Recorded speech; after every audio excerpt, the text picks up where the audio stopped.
ईशानाय नमः खगाय नमः मरीचिने नमः तूष्णे नमः स्वयंभुवाय नमः कालाय नमः कलविकरणाय नमः वलाय नमः वलप्रमथनाय नमः सर्वभूतदमनाय नमः मनोन्मनाय नमः तत्पुरुषाय नमः महादेवाय नमः उमापते नमः अम्बिकानाथाय नमः भवाय नमः सर्वाय नमः त्रिलोकीशाय नमः त्रिनेत्रधारिणे नमः शूलपाणे नमः खण्वाङ्गणे नमः भस्माङ्गणे नमः भूतनाथाय नमः शिष्येखराय नमः नागभूषणाय नमः मृत्युञ्जयाय नमः विरूपाक्षाय नमः जटाधराय नमः गंगाधराय नमः परमपुरुषाय नमः तत्पुरुषाय नमो तत्पुरुषाय विद्महे महादेवाय धीमहि तन्नो रुद्र प्रचोदयात्।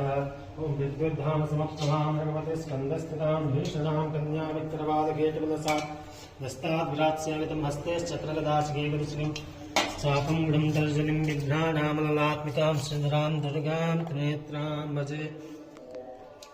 या देवी सर्वभूतेषु शक्तिरूपेण संस्थिता नमस्तस्यै नमस्तस्यै नमस्तस्यै नमो नमः। या देवी सर्वभूतेषु मातृरूपेण संस्थिता नमस्तस्यै नमस्तस्यै नमस्तस्यै नमो नमः।